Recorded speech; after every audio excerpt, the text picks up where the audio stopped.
ಅಂತ ವೀರ ರಾಯಣ್ಣನಿಗೆ ಇವತ್ತು ಅವಮಾನ ಆಗ್ತಾ ಇದೆ ಅಂದರೆ ಇಲ್ಲಿ ಯಾಕೆ ಸುಮ್ಮನೆ ಕುತ್ಕೊಳ್ತಾ ಇದ್ದಾರೆ ಶಾಸಕರ ಸುಪುತ್ರರು, ತಾಲೂಕು ಆಡಳಿತ, ಜಿಲ್ಲಾಡಳಿತ ಯಾಕೆ ಇದನ್ನು ನೋಡ್ಕೊಂಡು ಸುಮ್ಮನೆ ಕುತ್ಕೊಳ್ತಾ ಇದ್ದೀರಾ?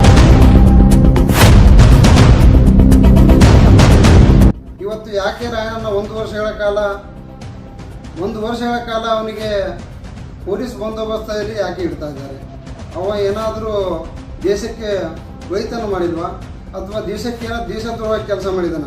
ನಮ್ಮ ಸಂಘಟನೆ ಉದ್ದೇಶ ಏನಂದರೆ ಒಬ್ಬ ರಾಯಣ್ಣ 33ನೇ ವರ್ಷದಲ್ಲಿ ಅವನು ತನ್ನ ಜೀವನವನ್ನು ನೇಣಗಂಬಿಗೆ ಶರಣಾಗ್ತಾನೆ.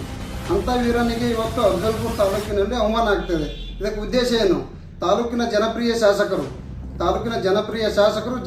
ಶಾಸಕರ ಸುಪುತ್ರರು ಇವತ್ತು ರಾಯಣ್ಣನಿಗೆ 1 ವರ್ಷಗಳ ಕಾಲ ಅವಮಾನ ಆಗ್ತಾ ಇದೆ ಅಂದರೆ ಯಾಕೆ ಸುಮ್ಮನೆ ಕುಂತ್ಕೋತಾ ಇದ್ದಾರೆ ಇರ್ತಲ್ಲ? ಶಾಸಕರ ಸುಪುತ್ರರು ಮನಸ್ಸು ಮಾಡಿದ್ರೆ ರಾಯಣ್ಣನ ಬರೀ ಒಂದೇ ದಿನದಲ್ಲಿ ಅದನ್ನು ಸಮಸ್ಯೆನ ಬಗೆಹರಿಸ್ಬೋದು. ಎರಡು ಸಮುದಾಯನ ಕರೆಸ್ಬೋದು. ಪೊಲೀಸ್ ಬಂದೋಬಸ್ತಲ್ಲಿ ಇರುವಂಥ ನಮ್ಮ ರಾಯಣ್ಣನ ಬಿಡಿಸ್ಬೋದು.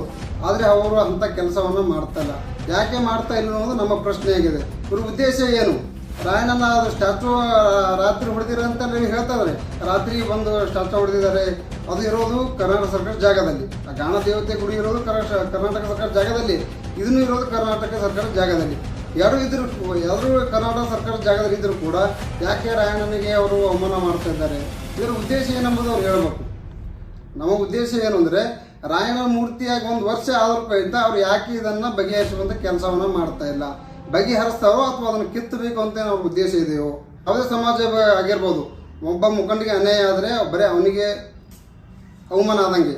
ಆದರೆ ಒಬ್ಬ ರಾಯಣ್ಣನಿಗೆ ಅವಮಾನ ಆದರೆ ಅಫಜಲ್ಪುರ ಅಷ್ಟೇ ಅಲ್ಲ, ಕಲಬುರಗಿ ಅಷ್ಟೇ ಅಲ್ಲ, ಕರ್ನಾಟಕದ ಜನತೆಗೆ ಅವಮಾನ ಆದಂಗೆ.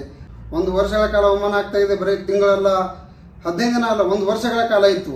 ಅದಕ್ಕಾಗಿ ಬರುವಂಥ ಆಗಸ್ಟ್ 15ನೇ ತಾರೀಕಿನಂದು ನಮ್ಮ ಸಂಘಟನೆ ವತಿಯಿಂದ ನಾವು ರಾಯಣ್ಣನಿಗೆ ನಮನವನ್ನು ಸಲ್ಲಿಸ್ತೇವೆ. ಅದಕ್ಕಾಗಿ ಅಲ್ಲಿವರೆಗೂ ತಾಲೂಕು ಆಡಳಿತ ಆಗಿರ್ಬೋದು, ಜಿಲ್ಲಾಡಳಿತ ಆಗಿರ್ಬೋದು, ನಮ್ಮ ತಾಲೂಕಿನ ಜನಪ್ರಿಯ ಶಾಸಕರಾಗಿರ್ಬೋದು ಆ ಸಮಸ್ಯೆಯನ್ನು ಬಗೆಹರಿಸಬೇಕು. ಏನಾದರೂ ನಾವು ನಮನವನ್ನು ಸಲ್ಲಿಸಕ್ಕೆ ಹೋಗಲಿ, ಏನಾದರೂ ಅನಾಹುತ ಆದರೆ ತಾಲೂಕು ಆಡಳಿತ, ಜಿಲ್ಲಾಡಳಿತ, ನಮ್ಮ ತಾಲೂಕಿನ ಶಾಸಕರ ನೇರ ಹೊಣೆ ಅಂತೇಳಿ ನಾನು ಇಷ್ಟಪಡ್ತಾ ಇದ್ದೀನಿ. ಅದಕ್ಕಾಗಿ ಆ ಒಂದು ಕಾರ್ಯಕ್ರಮಕ್ಕೆ ತಾಲೂಕಿನಲ್ಲಿ ಎಲ್ಲ ಮುಖಂಡರಾಗಿರ್ಬೋದು, ಯಾರ್ಯಾರು ರಾಯಣ್ಣನ ಬಗ್ಗೆ ಅಭಿಮಾನ ಇದೆ, ಯಾರ್ಯಾರು ರಾಯಣ್ಣ ಮೇಲೆ ಸ್ವಾಭಿಮಾನ ಇದೆ, ಯಾರ್ಯಾರಿಗೆ ಕುರುಬ ಸಮಾಜದ ಮೇಲೆ ಸ್ವಾಭಿಮಾನ ಇದೆ, ಕಾಂಗ್ರೆಸ್ನವರಾಗಿರ್ಬೋದು, JDS ಆಗಿರ್ಬೋದು, BJP ಆಗಿರ್ಬೋದು, ಯಾರ್ಯಾರಿಗೆ ರಾಯಣ್ಣನಿಗೆ ಅಭಿಮಾನ ಇದೆ ಅವರೆಲ್ಲರೂ ಕೂಡ ರಾಯಣ್ಣನಿಗೆ ಬಂದು ಮಾಲಾರ್ಪಣೆಯನ್ನು ಮಾಡಬೇಕು ಅಂತೇಳಿ ನಮ್ಮ ಸಂಘಟನೆಯಿಂದ ನಾನು ವಿನಂತಿಸಿಕೊಳ್ತೇನೆ.